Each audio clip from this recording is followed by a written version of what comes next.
E você trabalhou no Parque do Ibirapuera, né? Parque Eu prometi Ibirapuera pro pessoal também. que a gente ia falar do Parque do Ibirapuera. Como é que foi isso daí? Conta pra gente.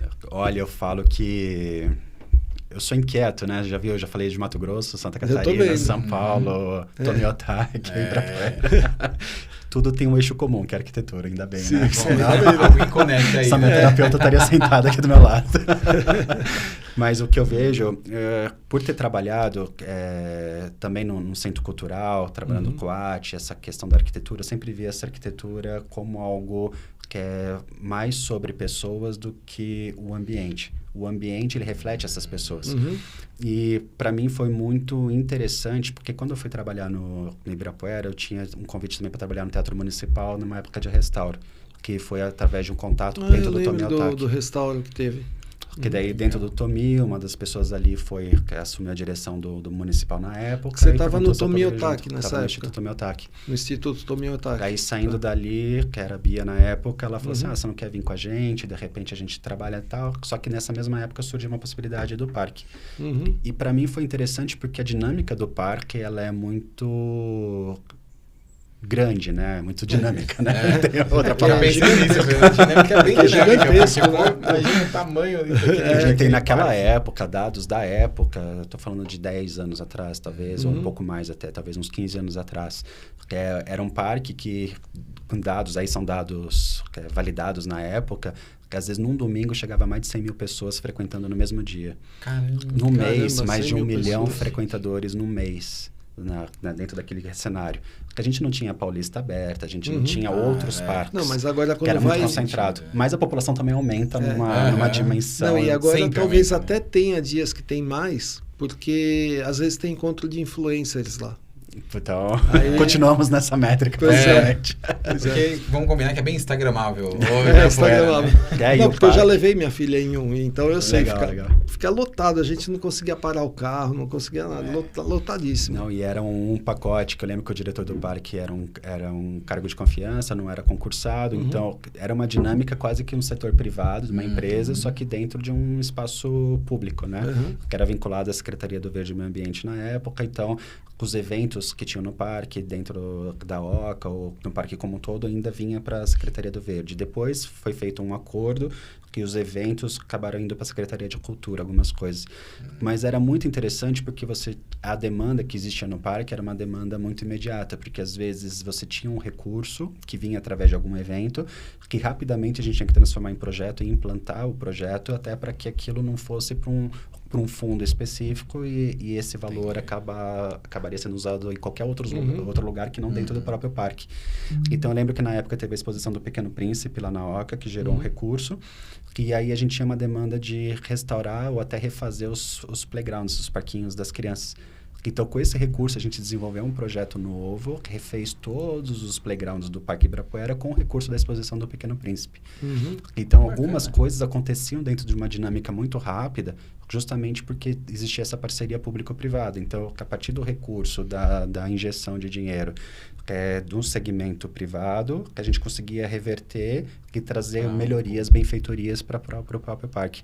E aí você tinha que casar isso com o perfil de pessoas que frequentavam. Então, você tem desde moradores ali do entorno direto, pessoas que às vezes pegavam 5 conduções para ter uma experiência dentro do parque. Então, seu olhar tinha que ser muito respeitoso e cuidadoso com todos os perfis que ali frequentariam, né? Porque lá você tem perfil de todas as classes, né? Quem mora em volta é classe alta. Né? Só que vem gente de longe, né? E tem as pessoas que se colocam como donas do parque, tem pessoas que se colocam como frequentadoras, porque tinha um termo até que era usuários do parque que foi mudado para frequentador, até por uma questão de gestão até ambiental, porque o usuário, o uso joga fora. O frequentador, ele frequenta, ele vem sempre, ele vive aquele lugar, né? Então, você frequentar um lugar é diferente de você usar um lugar, né? Verdade. É mesmo. Né? Porque isso também é os gatilhos, né? Como que a gente trabalha. Frequento aquele ambiente. Que legal, eu frequento aquele lugar. Né? Vamos pensar até que seja um restaurante, ou seja um bar, ou seja um espaço cultural. Frequento, não uso aquilo, né? Então, é interessante esse senso de permanência, né? Então, interessante isso daí. Eu acho que tem até um restaurante, você falou de restaurante, eu acabei vendo pelas mídias sociais também, tem um restaurante, acho até bem... tá bem conceituado, bem instagramável também, lá no Ibirapuera. Selvagens, né? Porque ele era uma lanchonete lá no Portão 5, na Quarta Centenário. Exatamente. E agora virou esse restaurante que tem um ticket mais alto e tal. E é interessante porque ele ficou um lugar bacana justamente porque ele está inserido ali naquela área mais arborizada, cada pista de Cooper ali e tal. Ele teve umas academias que era muito interessante trabalhar lá, porque tinha rotina de semana e às vezes eu ia de domingo, que a gente falava que era uma delegacia de polícia. Aquelas ocorrências e junto com o contrato, legal, você vai ter esse cargo, só que junto você vai herdar o contrato de segurança do parque, né? Que perigo. Então andava com 3 celulares no bolso. Às vezes 3 da manhã, olha, ocorrência, corre aqui, porque isso não pode estourar na mídia, né? Então você tem isso, né? E você estava lá na época que fizeram o teatro lá? Foi um pouco anterior. Foi anterior, porque deu uma polêmica danada, mas aí era um projeto original, né?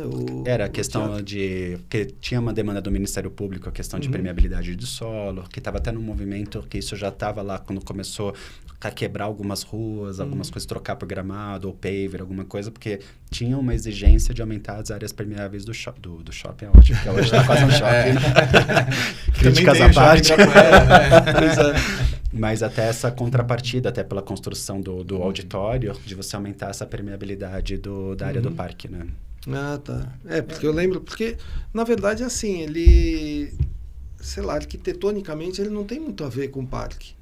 Você olha assim, eu que não entendo nada, né, de arquitetura, eu olho, ele tá meio fora, ele não ele tem muito a ver. essa... Mas ele é projeto original, e foi uma coisa que o pessoal reclamou, que ele não tinha a ver com a arquitetura do parque. Mas é do Oscar Niemeyer, né, o projeto. É original todo aquele conjunto, dele. né? Você tem uma questão da geometrização, vamos dizer assim. Você tem aqueles planos retangulares, você tem a oca arredondada, você tem o auditório mais triangular, que aí você tem aquela forma orgânica que conecta, que é a marquise. Então, aí... Não sei, para mim, né? Pro veterinário falando de arquitetura. Não orna. Hoje está mais acostumado. Se o parque fosse meu, né? Aquele bem megalomaníaco. Quando o parque for meu, eu vou mandar tirar. Eu vou tirar, vou quebrar. Vou quebrar aquilo ali. E é interessante que a escultura, aquela língua, vamos dizer assim, né? Aí eu tô fazendo uma leitura, né? Nem era essa a intenção. Aquela escultura dentro do hall, que vocês já entraram lá, tudo. Tem uma escultura grande, é Tomiotaki. Tomiotaki? São aquelas interferências mais de arte, aqueles vermelhos que saem dentro do auditório e dentro do hall do auditório é Tomiotaki. Que legal. Ela tem bastante participação dentro desse cenário urbano da cidade, né? Aquelas 4, na 23 de maio, aquelas esculturas, 4, é um projeto dela, que são as gerações que eu não sei como não apareceu nenhum louco de moto querendo pular ali. Toda vez que eu passo lá, eu penso, vai aparecer. Uma hora alguém vai sentar aqui e vai conversar com você, então. Quando o cara joga de moto. Eu conheço. Ou tá abrindo agora uma ideia, não faço isso. Não faço isso. Acabou de dar uma ideia. Acabei de dar uma ideia, você é responsável, né? Não faço isso. Não faço isso, pelo amor de Deus. Ainda não pode. Não pode. Mas é engraçado isso da arquitetura, porque é algo que, por exemplo, no Ibirapuera, o restaurante ainda não conheço, mas eu vi no Instagram que ele faz total sentido com o contexto que ele está inserido. Já é diferente, por exemplo... Você pega o carrinho elétrico, você entra... Então, eu não sei como que é, porque eu não fui, quero ir lá ainda. Mas é diferente de você entrar no parque, aí você vê, é uma estrutura, por exemplo, que nem ele falou do teatro. Você vê que, dá uma destoada. Você fala, não, mas é um teatro, tal, tem uma pegada diferente, ok, mas você vê que não parece que realmente está inserido ali. Dá uma você quebra olha ali, né? a planta do parque, ele tem o setor cultural, que é aquela parte... que para mim o mapa tá claro, né? Quando você tem aquela parte mais árida, mais construída, vamos chamar assim, que é a Marquise, a Bienal, a Marquise, você tem... Depois até contar sobre aquela árvore, participei da construção daquela árvore da teia lúdica, que era um eucalipto que foi atingido por um raio. Daí tem o Hugo França, que é um designer super bacana, que ele queria uma amostra de uma árvore, porque ele trabalha muito com esse design de mobiliário urbano com árvores. Que, inclusive, ele tem alguns trabalhos no Central Park e tudo mais. E aí chegou ali, então vamos trabalhar dentro do Ibirapuera. E aí aquele eucalipto já tinha sido morto por causa de um raio, então a intenção foi transformar aquilo num brinquedo. Então foi feita toda uma construção, cálculo estrutural, tudo mais, que é do lado da Bienal. Porque esse eixo onde que está a Bienal, o Marquise, o auditório, a Oca, o Museu Afro, toda aquela estrutura é o setor cultural. Então todo o eixo cultural está concentrado ali.